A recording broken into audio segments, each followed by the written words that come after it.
चलिए 1 minute wait करते हैं, फ्रेंड और आ जाए। चलिए वैसे सिंपल सा क्वेश्चन था कि इसमें कुछ मुश्किल नहीं था, बहुत आसानी से हमने फॉर्मूला ओपन किया। ओपन करने के बाद जो है वो रियल और इमेजिनरी पार्ट को हमने सेपरेट किया, दो इक्वेशन बनी और वो दोनों इक्वेशन की हमने नहायत आसानी से जो है वो सॉल्व की। और सॉल्व करने के बाद जो है वो एक्स और वाई की हमें वैल्यूज जो है वो मिल गई। अब आगे चलते हैं क्वेश्चन नंबर जो है वो क्वेश्चन नंबर थ्री का अब देखेंगे हम थर्ड पार्ट। तो थर्ड पार्ट भी जो है वो एक से ज़्यादा दफ़ा पेपर में आया है। देखते हैं जी क्या है बुक में थर्ड पार्ट इसका। ऑलमोस्ट इसी तरह का है, किसी का भी मैसेज भी आया सर क्वेश्चन वन में हेयर के बाद से समझा दो। क्वेश्चन वन में, वन तो नहीं थ्री किया था, थ्री का फर्स्ट पार्ट, थ्री का फर्स्ट पार्ट। अब भाई रिकॉर्डिंग देख लेना, वैसे हेयर के बाद से 2 दफ़ा तो बताया आपको। अब या तो आप लेट आए, ऐसा हो नहीं सकता। तो ये तो हेयर के बाद हमने कई दफ़ा बताया कि रियल पार्ट के बराबर है और इमेजनरी पार्ट के बराबर है। 2x minus 3y without iota minus 4 and 3x plus 2y 7 के इक्वल है। अब इन दोनों को हम क्या करेंगे, दो इक्वेशन आ गई, सिंपल दो इक्वेशन आ गई, इन दोनों इक्वेशन को सॉल्व करके एक्स और वाई की वैल्यूज जो है वो फाइंड करेंगे। अब मैट्रिक्स में आपने दो इक्वेशन को सॉल्व करने के बहुत सारे जो है वो मेथड पड़े हैं।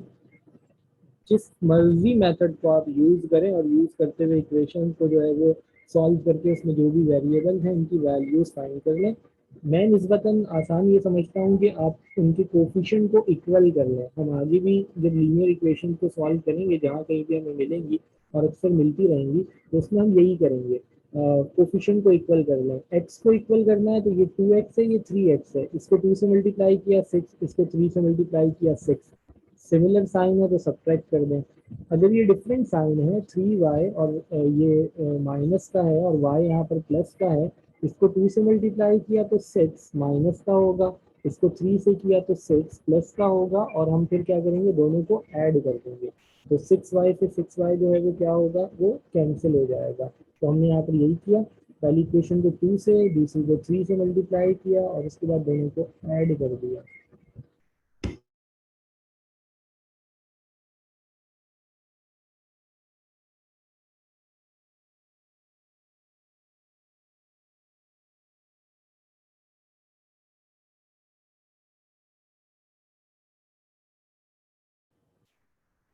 तो कोफिशिएंट्स को इक्वल करने के बाद और ऐड किया, y कैंसिल हुआ, x की वैल्यू आई, x को उठाकर पुट करेंगे किसी भी इक्वेशन में तो y मिल जाएगा। जिस तरीके से दो इक्वेशन को सॉल्व किया जाता है।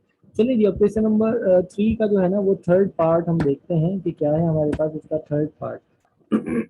ये देखिएगा क्वेश्चन नंबर 3, और ये अब इसका हमारे पास है थर्ड पार्ट। तो ऑलमोस्ट वैसे ही है जिस तरह हमने सेकंड किया है, बज़ाहिर तो वैसे ही है। एक्स प्लस 3 आयोटा का होल स्क्वायर बराबर है 2y आयोटा, ये थर्ड सेकंड पार्ट था। थर्ड है एक्स प्लस 2y आयोटा का होल स्क्वायर और इक्वल है एक्स आयोटा।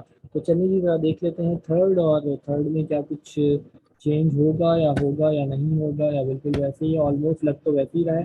तो जरा देख लेते हैं कि किस तरीके से सॉल्व होगा। एक्स प्लस 2y आयोटा, ये हमारे पास है एक्स प्लस 2y आयोटा, इसका होल स्क्वायर और इक्वल किसके है, इक्वल है एक्स आयोटा। चलिए जी क्वेश्चन को दोबारा लिखते हैं। एक्स प्लस 2y आयोटा, इसका होल स्क्वायर इक्वल है एक्स आयोटा। चलिए जी लेफ्ट हैंड साइड पे तो हो ये रहा है कि दो order pair, sorry left hand side पे तो ये हो रहा है कि हमारे पास जो है वो होल स्क्वायर है। अगेन स्क्वायर का फॉर्मूला ओपन करेंगे और जो इससे पहले किया तो ये हमारे पास फॉर्मूला ओपन करेंगे, क्या होगा जी, ए प्लस बी का whole square, a square plus 2 ए और बी और प्लस बी का स्क्वायर। ठीक है ना जी, ऐसे ही है, ऐसे ही है, यहाँ लिखिएगा ए का स्क्वायर एक्स का स्क्वायर एक्स का स्क्वायर प्लस 2ab, ए की जगह पर एक्स, बी की जगह पे 2y आयोटा और फिर है 2y आयोटा का whole square is equal to x iota a plus b का whole square a square plus 2ab plus b का स्क्वायर। ये हमारे पास फॉर्मूले का स्ट्रक्चर है। स्ट्रक्चर में हमने वैल्यूज पुट की। अब इसे सॉल्व करते हैं। तो यहाँ लिखिएगा जी एक्स का स्क्वायर एक्स स्क्वायर हो जाएगा plus 2x into 2y iota 2 2 4 होगा x y आयोटा। ठीक है जी, यहाँ लिखिएगा प्लस 2 का स्क्वायर 4 होगा, y का y स्क्वायर होगा, आयोटा का आयोटा स्क्वायर होगा इज इक्वल टू के दूसरी तरफ है x iota x square plus 4x i x y iota 2 का स्क्वायर 4y का y square iota square is equal to दूसरी तरफ है x आयोटा। तो चले अब हमारे पास ये क्या होगा देखिएगा ये x का स्क्वायर है प्लस 4xy आयोटा और प्लस 4y का स्क्वायर आयोटा स्क्वायर किसके इक्वल होता है -1 के। आयोटा स्क्वायर इक्वल होता है -1 के।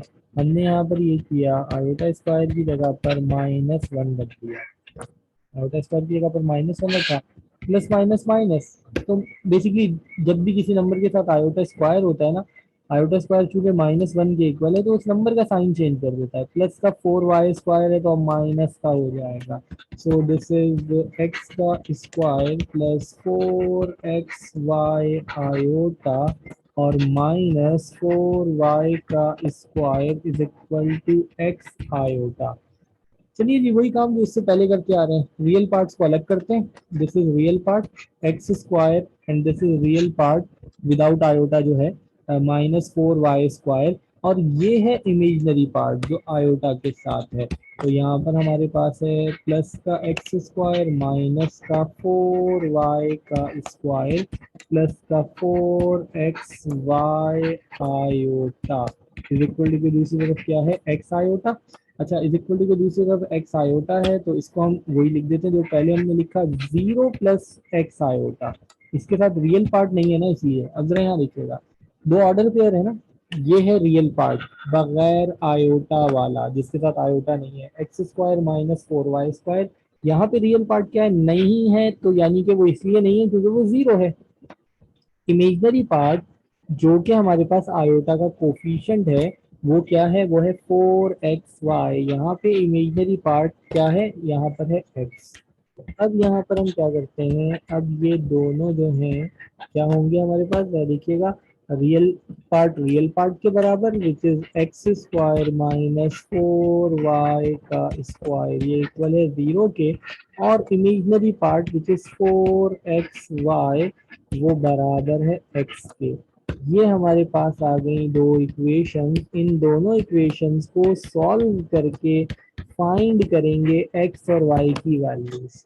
प्रीवियस जो क्वेश्चन था वो भी कुछ कुछ ऐसे ही था कि हमारे पास एक कॉम्प्लेक्स नंबर का होल स्क्वायर था इक्वल था दूसरे कॉम्प्लेक्स नंबर के। इसका स्क्वायर का फॉर्मूला ओपन किया, आयोटा स्क्वायर को -1 रखा, अरेंज किया, रियल पार्ट एक्स स्क्वायर -9 अलग किया, इमेजनरी पार्ट 6x, यहाँ पे 2y आयोटा था, रियल पार्ट नहीं था उसकी जगह पे 0 रखा, रियल पार्ट रियल के बराबर एक्स स्क्वायर -9 0 के इक्वल 6x आयोटा का कोफिशिएंट इमेजनरी पार्ट 6x वो आयोटा का कोफिशिएंट 2y के बराबर।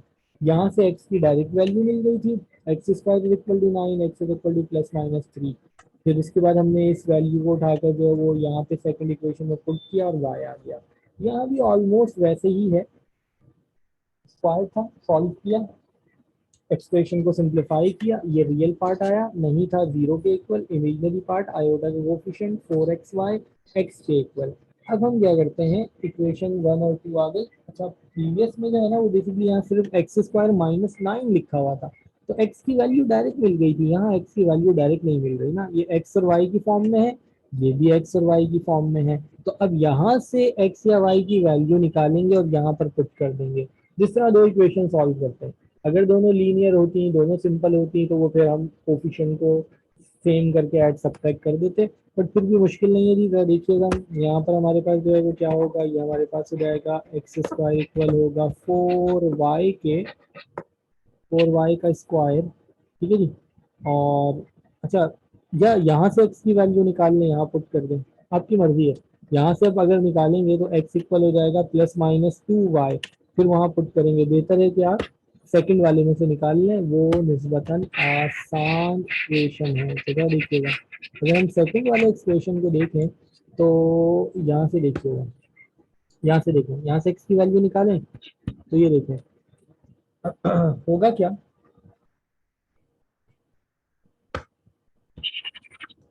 दोनों इक्वेशन आ गए। हम यहाँ पर ये कहते हैं कि फ्रॉम इक्वेशन टू को उठाते हैं, इसमें से हमें लग रहा है कि आसानी से हम वैल्यूज फाइंड कर सकते हैं।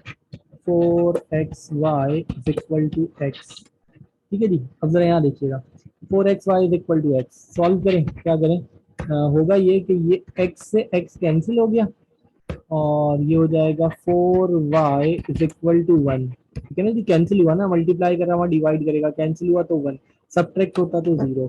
और यहाँ से y की वैल्यू हमारे पास क्या आ गई, 4 मल्टीप्लाई कर रहा है, वहां जाके डिवाइड करेगा तो y की वैल्यू आ गई 1/4, ठीक है जी।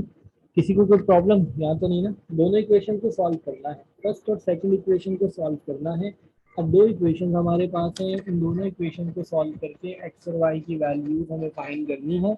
हमने सिंपल क्या किया कि पहली इक्वेशन तो क्वाड्रेटिक फॉर्म में थी, दूसरी जो थी वो सेकंड डिग्री की है बट पावर लीनियर हमें नजर आ रही है। सेकंड इक्वेशन को पिक किया, उसमें से x x को कैंसिल किया, एक्स एक्स कैंसिल हुआ, यहाँ पर 1 आएगा, 4y इज इक्वल टू 1 और y की वैल्यू क्या होगी, 4 मल्टीप्लाई करा वहां जाकर डिवाइड करेगा, y की वैल्यू आ गई 1/4।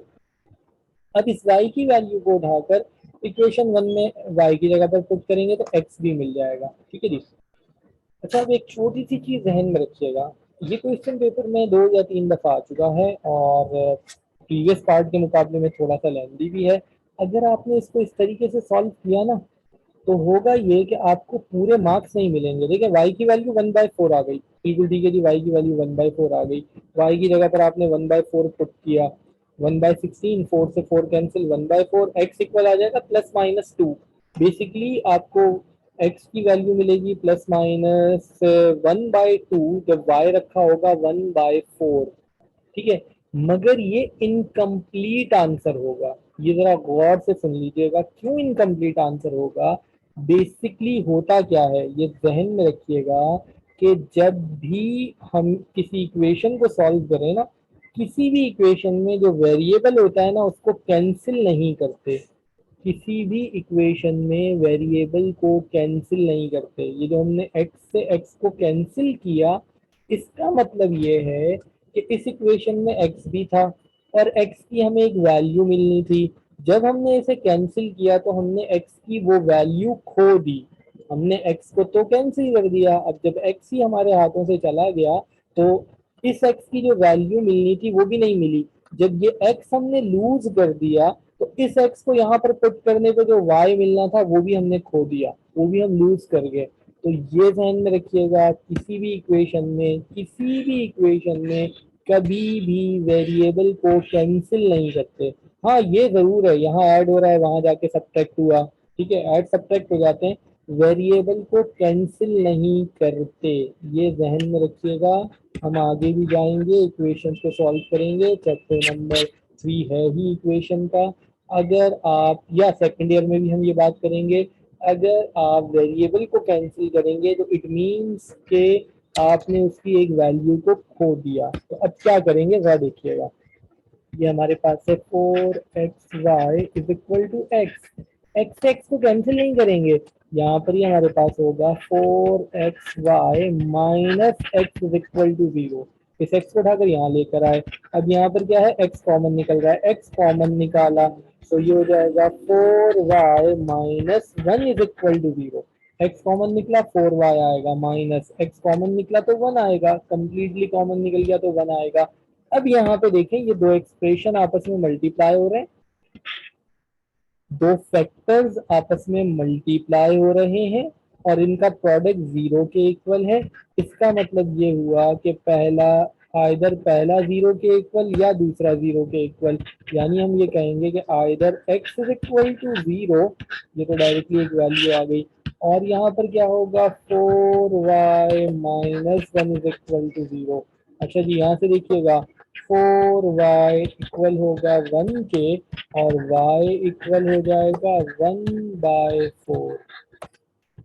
तो कहने का मतलब ये है, अब जरा देखिएगा इस इक्वेशन में से अगर आप एक्स एक्स को कैंसिल कर देते जो हमने यहाँ पर किया, एक्स और एक्स कैंसिल हुआ और वाई की सिर्फ हमें एक वैल्यू मिली विच इज 1/4।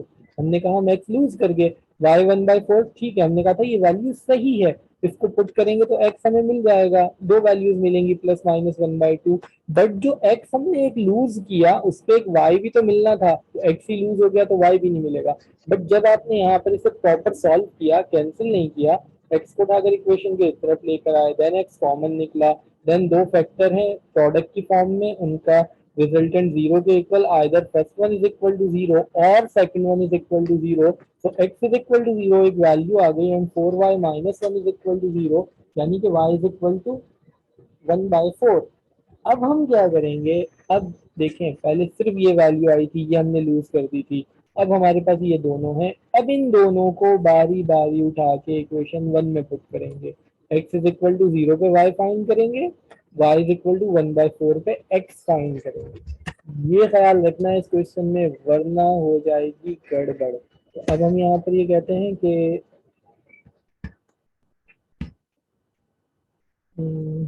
या इक्वेशन लिख के डायरेक्ट वैल्यूज पुट करते हैं। यहाँ पर हम ये कहते हैं कि ना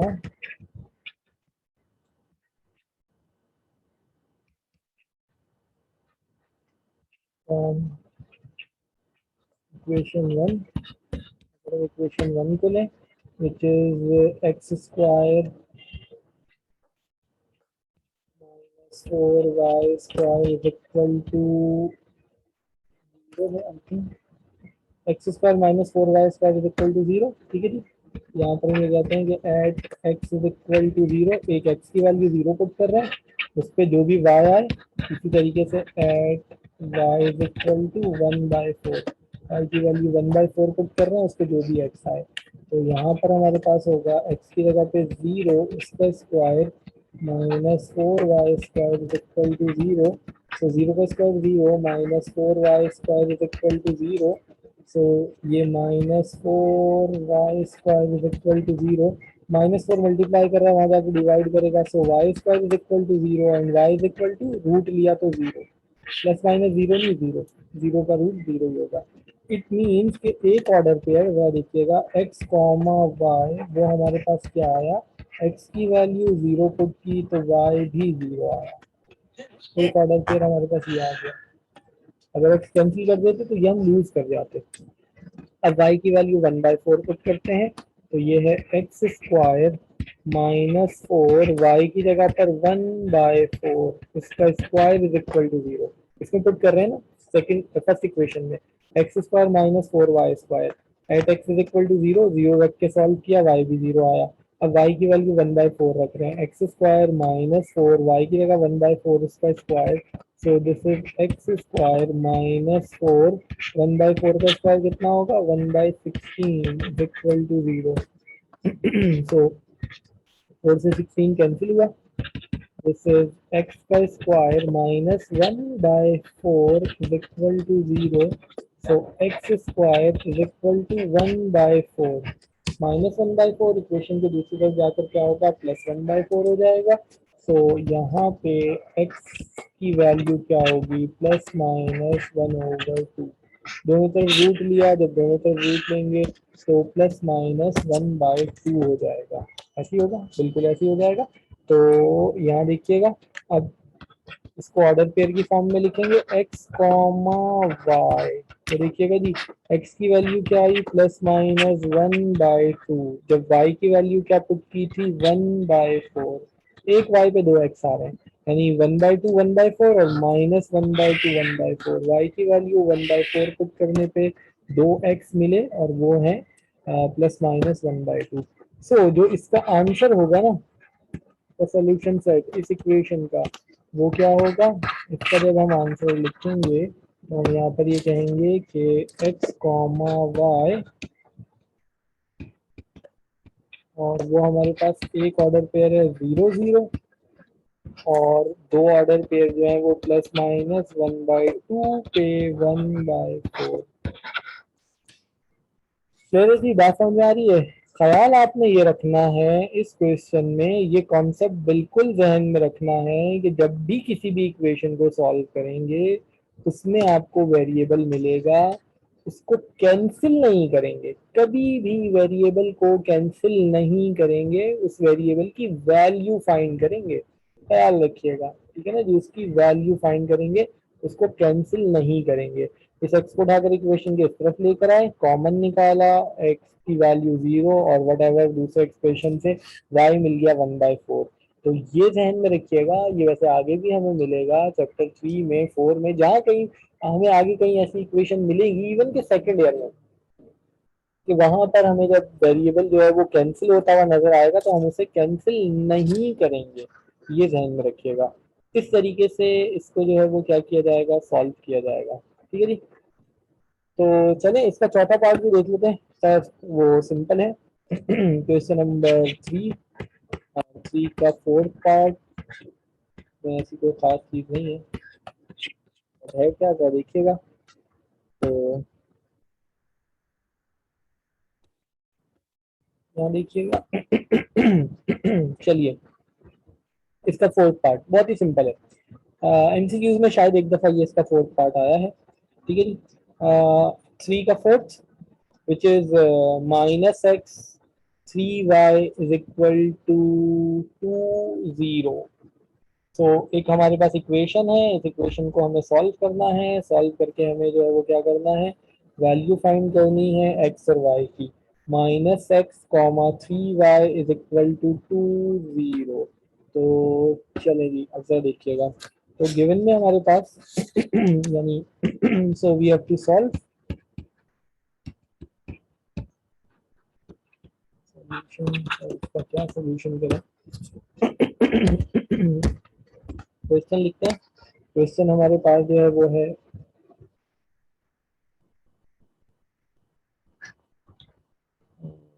माइनस एक्स 3y और इक्वल है 2 0। चलिए, चलो जी जरा देखिएगा, माइनस एक्स 3y और 2 और 0। अब ये तो सिंपल दो ऑर्डर पेयर आपस में इक्वल है, जो यहाँ पर आपने ऊपर सबने ही मुझे ऑलमोस्ट आंसर बता दिया था कि ये सिर्फ ऑर्डर पेयर जब हमने लिखा था एक्स कॉमा वाई बराबर है 2 3। एक्स क्या है आपने कहा 2, वाई क्या है 3। तो यहाँ भी दो ऑर्डर पेयर है ना, तो स्क्वायर है ना प्रोडक्ट की फॉर्म में है, कुछ भी नहीं है। पहला पार्ट जो हमने सॉल्व किया था उसमें लेफ्ट साइड पे दो ऑर्डर पेयर प्रोडक्ट की फॉर्म में थे, पहले प्रोडक्ट लिया, उसे सिंप्लीफाई किया, फिर इक्वल रख दिया रियल और इमेजिनरी पार्ट को। सेकंड और थर्ड पार्ट में यहाँ स्क्वायर था, तो उसका होल स्क्वायर सॉल्व किया, देन रियल और इमेजिनरी पार्ट का हमने जो है ना वो क्या किया, हमने उसे अलग अलग कर लिया और उसके बाद सॉल्व कर लिया। यहाँ तो है ही दो ऑर्डर पेयर, अगर दो ऑर्डर पेयर आपस में इक्वल है तो एक्स कोऑर्डिनेट एक्स के इक्वल, वाई कोऑर्डिनेट वाई के इक्वल। तो माइनस एक्स जो है वो इक्वल हो जाएगा 2 के, और माइनस 3y जो है वो इक्वल होगा 0 के। तो इस माइनस से मल्टीप्लाई कर दें दोनों तरफ, माइनस को वहां ले जाएं, इस एक्स को वहां, 2 को यहाँ, जैसे मर्जी आए समझे। एक्स की वैल्यू हो जाएगी -2, ठीक है जी। माइनस से मल्टीप्लाई कर दिया, ये प्लस वो माइनस, और यहाँ पे क्या होगा, आप ये -3 मल्टीप्लाई कर रहा है, वहां जाके डिवाइड करेगा, तो 0 को डिवाइड करेगा तो 0 ही हो जाएगा। तो ये आंसर हमारे पास आ गया। क्या आंसर आ गया, आंसर आ गया एक्स कॉमा वाई ये इक्वल आ गया -2 0 ऑर्डर पेयर की फॉर्म में, और इसको इस तरीके से लिख दिया, और ये सिंपल हमारा आ गया आंसर। इसमें तो कुछ भी नहीं था, ये शायद एमसीक्यूज में आया है, ये नहीं तो कुछ थोड़ा चेंज कर दिया होगा, बट इस तरह का एमसीक्यूज आ चुका। दो ऑर्डर पेयर गिवन थे और उसकी हमें वैल्यू जो है वो फाइंड करनी थी। सर क्वेश्चन M3 है, क्वेश्चन M3 है, क्या कह रहे हो, -x 3y इक्वल है 2 0। सर क्वेश्चन में +3 है, +3y, अच्छा अरे यार ये +3 है, अच्छा +3 है, चलें रब कर देते हैं। ठीक है जी, +3 है, +3 है, जाने दें, सही है। चलें, -x -2 और 3y0, माइनस वहां चला गया, x इज इक्वल टू -2 और 3 मल्टीप्लाई करा वहां जाकर डिवाइड करेगा तो 0 हो जाएगा। तो ये हमारे पास आ गया सर। ये तो सिंपल सा क्वेश्चन था, इसमें ऐसी कोई खास चीज नहीं थी। तो ये हमने क्वेश्चन नंबर सॉरी 3 सॉल्व कर दिया। तो हमारे पास था क्वेश्चन नंबर 3। ठीक है जी, तो क्वेश्चन 1 हो गया सिंपल। हमने ऑर्डर पेयर को ऐड किया, multiply subtract divide multiply divide किया था। ठीक है जी, कोई खास नहीं, कॉम्प्लेक्स में चेंज करके कर लिया था। सेकंड में हमने कॉन्जुगेट और मॉड्यूलस लिया था। कॉन्जुगेट में हमने कहा था इमेजिनरी पार्ट का साइन चेंज होगा, मॉड्यूलस में रियल पार्ट का स्क्वायर प्लस इमेजिनरी पार्ट का स्क्वायर। 3 आज हमने सॉल्व किया। 4 हमने कल शायद नहीं यकीनन सॉल्व किया था। इसमें हमने एडिटिव और मल्टीप्लिकेटिव इनवर्सेस फाइंड किए थे। एडिटिव इनवर्स में साइन चेंज होता है, मल्टीप्लिकेटिव इनवर्स में जो है वो हम क्या करते हैं, अपॉन में ले जाते हैं। अपॉन में जाने के बाद जो है वो हमने उसका कॉन्जुगेट लेके उसको जो है वो सॉल्व कर लिया था। इस तरीके से हमने उसे देखा था। ठीक है जी। उसके बाद क्वेश्चन नंबर 5 एवेल्यूएट करना था, सिंपल ये हमने पहले ही कर लिया। 5z1 माइनस 4z2 का मॉड, z1 z2 गिवन थे तो इन्हें सिंप्लीफाई करके हमने मॉड ले लिया, या कॉन्जुगेट लेके स्क्वायर ले लिया, या डिवाइड कर दिया। 6 में वेरीफाई करना था फर्स्ट सेकंड पार्ट जो है वो कम्यूटेटिव लॉ एडिशन और मल्टीप्लिकेशन का, हमने सॉल्व नहीं किया। सिंपल मल्टीप्लाई हो रहे हैं, ऐड हो रहे हैं, लेफ्ट साइड पे भी राइट साइड पे भी, पोजीशन चेंज है। मल्टीप्लाई हो रहे हैं लेफ्ट साइड पे भी राइट साइड पे भी, पोजीशन चेंज है, बेसिकली कम्यूटेटिव लॉ है, हमने सॉल्व नहीं किया था। थर्ड पार्ट इसका जो है वो डिस्ट्रीब्यूटिव लॉ था, एडिशन ओवर मल्टीप्लीकेशन, वो भी हमने नहीं किया था। हाँ, इसका 4/5 हमने सॉल्व किया था। 4 में हमारे पास शो करना था कि इस इक्वेशन के x² + 16 के जो रूट होंगे वो ±4 आयोटा है। इस इक्वेशन को सॉल्व किया, x की दो वैल्यूज आई थी, 4 आयोटा -4 आयोटा। शो करना था इस इक्वेशन के रूट जो है वो होंगे 2, 2 और 2 - 2। यही किया, इस क्वाड्रेटिक इक्वेशन को पिक किया, इसे सॉल्व किया, x की दो वैल्यूज आ गई थी, 2 + -2 2 आयोटा। तो 2 + -2 आयोटा को ब्रेक करके 2, 2 और 2 - 2 हमने लिखा था। ठीक है ना जी। अब देखते हैं क्वेश्चन नंबर 7। क्वेश्चन नंबर 7 जो है वो एक दफा पेपर में आ चुका है, पुराने पेपर पैटर्न में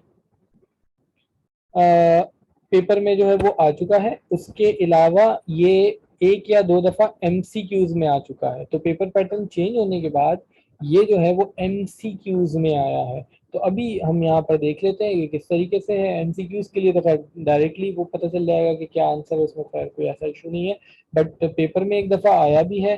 तो जरा देख लेते हैं प्रॉपर सॉल्व करके क्या कहा जा रहा है क्वेश्चन में, जरा देखिएगा। क्वेश्चन नंबर 7 में कहा जा रहा है कि factorise, we have to factorise, हमें फैक्टर बनाने हैं in the set of complex number. वो कह रहा है इसके फैक्टर तो बनाओ मगर कॉम्प्लेक्स नंबर की फॉर्म में। अच्छा, फैक्टर तो हमने शायद 7 में भी पढ़े थे, 8 में भी पढ़े थे, मैट्रिक में भी थे, शायद पेपर में फैक्टराइजेशन का एक पूरा क्वेश्चन भी आता है। कोई 3 4 5 दिए होते हैं और 2 या 3 या 4 पता नहीं कुछ करने होते हैं, ऐसा कुछ होता है, एक क्वेश्चन आता है। अब मुझे नहीं पता आप लोगों के पेपर में किस तरह से आता है, बट फैक्टर बनाने ना, फैक्टराइजेशन के बहुत सारे मेथड हैं। एक्सप्रेशन को उठाएंगे और कोई भी मेथड लगा के फैक्टर उसके बना देंगे। ये क्यों कह रहा है कि in the set of complex number, factor बनाने कॉम्प्लेक्स नंबर की सेट की फॉर्म में, क्यों, देख लेते हैं क्यों ये कहा गया। फैक्टर बनाने, बना देते हैं फैक्टर। तो चलिए जी, क्वेश्चन नंबर 7 हमारे पास है, यहाँ देखिएगा। क्वेश्चन नंबर हमारे पास है 7 और 7 इनमें कह रहा है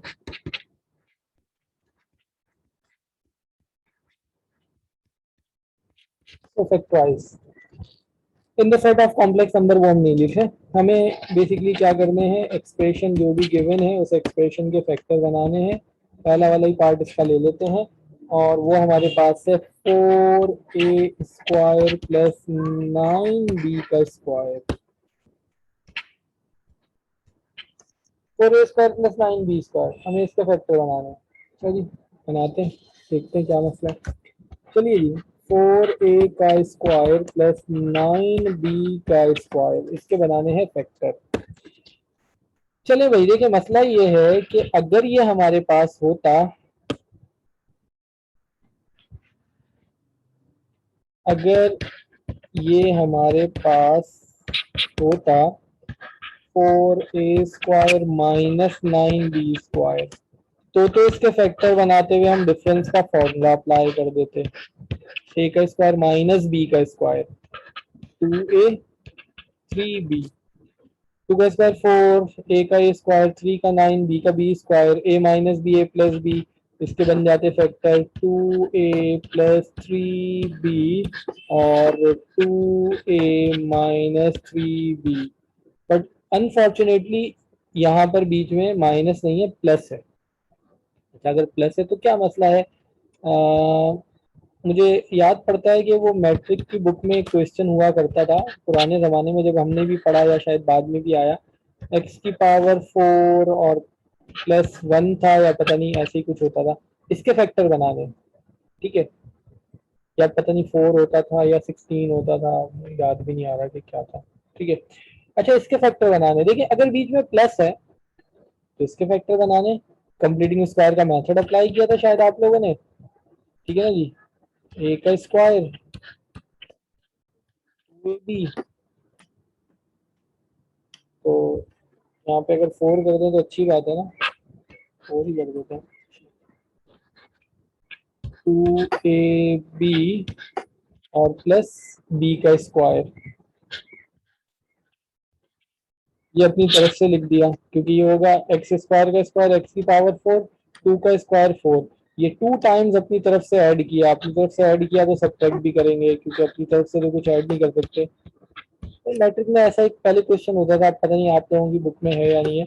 चले, ये वाला पूरा फॉर्मूले में क्लोज होगा, एक्स स्क्वायर प्लस 2 का होल स्क्वायर और माइनस 2 2 जा 4 एक्स स्क्वायर। फिर डिफरेंस का फॉर्मूला लग गया। अब यहाँ पे डिफरेंस का फॉर्मूला लग गया, ठीक है जी। तो मैट्रिक में शायद ऐसा भी क्वेश्चन था जिसमें अगर प्लस भी था तो पहले कंप्लीटिंग स्क्वायर का मेथड अप्लाई किया एंड देन डिफरेंस का फॉर्मूला। डिफरेंस का फॉर्मूला लगेगा ना, ये हो जाएगा एक्स स्क्वायर प्लस 2 का होल स्क्वायर माइनस 2x का होल स्क्वायर। ए की जगह पर ये है, माइनस बी की जगह पे ये है।